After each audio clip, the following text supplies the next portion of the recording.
So here we are up the park, and here we are with my new, what should we call you? Discovery. Oh. Inky. Well, thank you. So where are you from, Inky? Tell us about you. I'm Inkie Skyes. I'm from Modesto, California, and I like to sing. And what are you into? What's your vibe, baby? What's your thing? I grew up on punk, so I love punk. I love the attitude, like you. I like music that says stuff. I like people that have something to say about current situations, about things that are going on in the world, things that are relevant to our kind of people.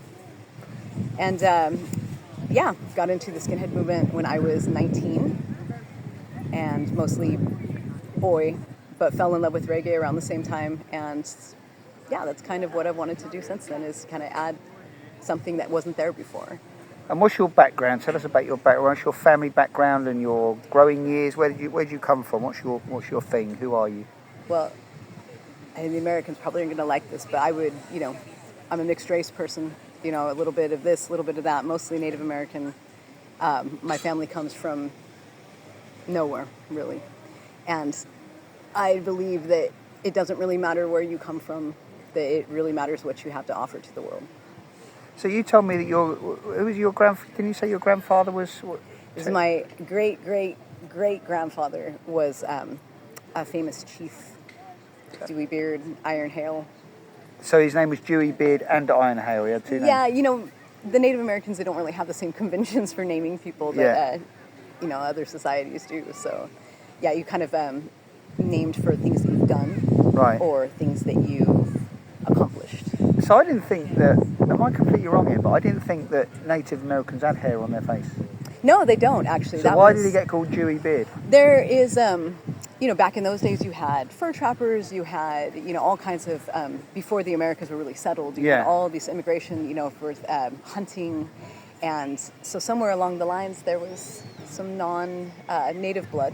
And right. So he was probably one of the only people that could. He had a couple of hairs growing out of his chin, so he became Dewey Beard, right? I imagine it was more than a couple in case that it became his name, That's really fascinating, because I've actually never met, I don't think I've ever met a Native American. I know I met you the other day, and that's blown me away, because I love meeting people from around the world, and I find it fascinating, when I go to Indonesia and meeting, Muslim skinhead girls, I find fantastic, and like Colombia and the whole world down there, and right. Yeah, and that's really cool, that. No, I really love that too, and on a word on like the Southeast Asians and stuff, it's amazing to me because they get so much flack for being who they are. Yeah.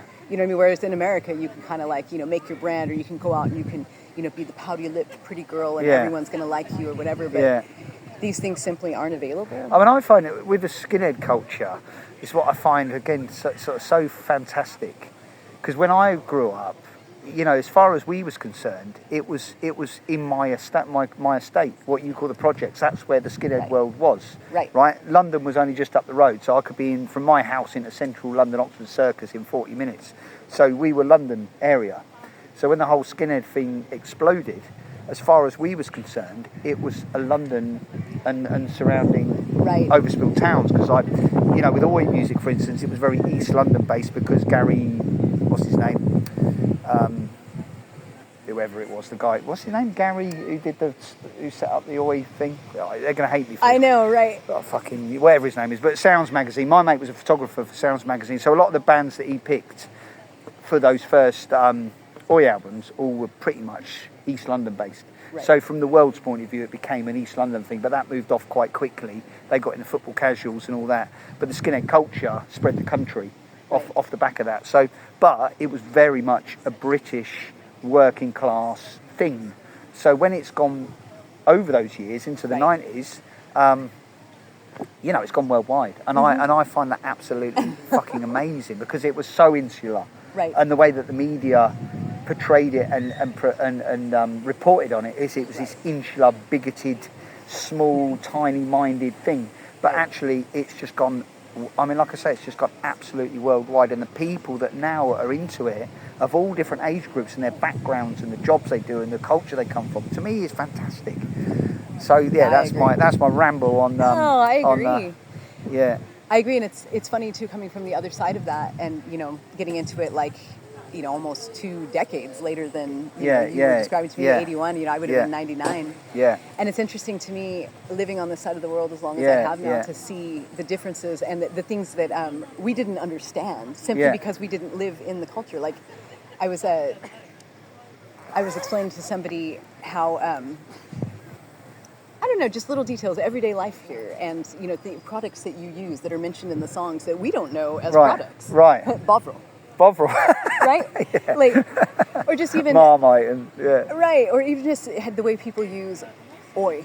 Yeah. You know what I mean? Where like to them it's a form of music, or it's like it's a noun, it's an adjective, it's whatever. Where you wouldn't use it the same way that a lot of the Americans kind of co-opt it for. Oi as sort of it basically means hello.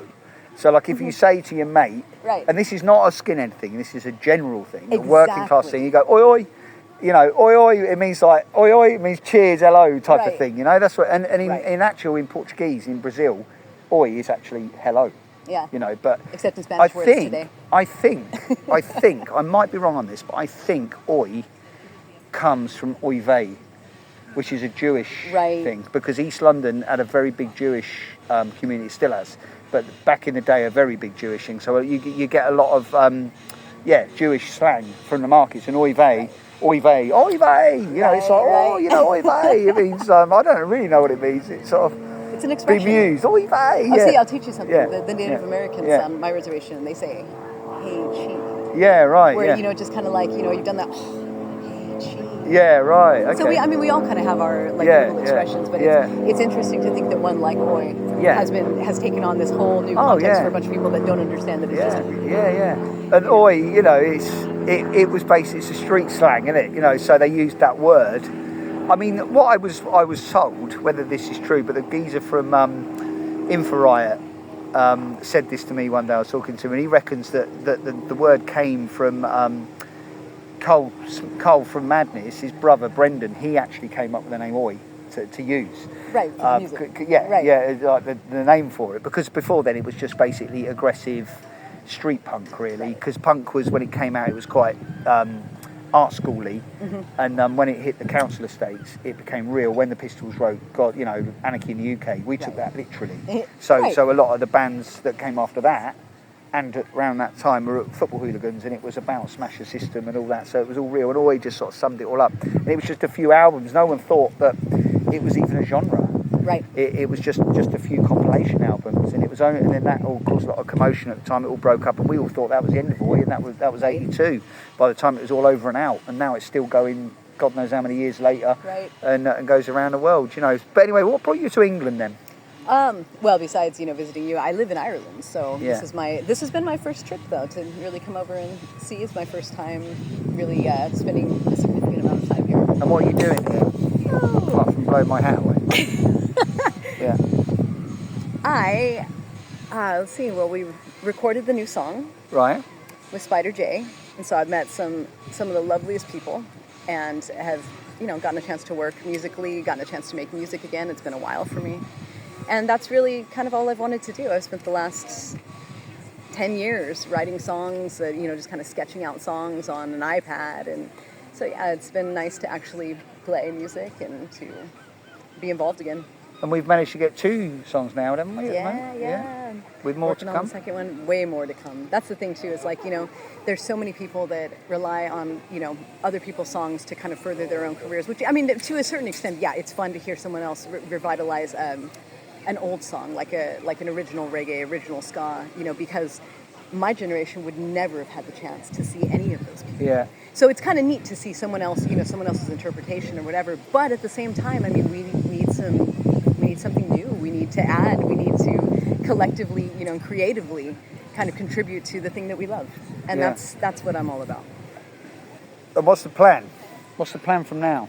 Well, hopefully we'll be doing this a lot more often and hanging out and. So you're playing telling me music that I'm going to have and- to put up with you again in England? Oh, I know. It's only if you can handle it. You know what I mean? Like, I'll try not to let my Americanisms get the best of me.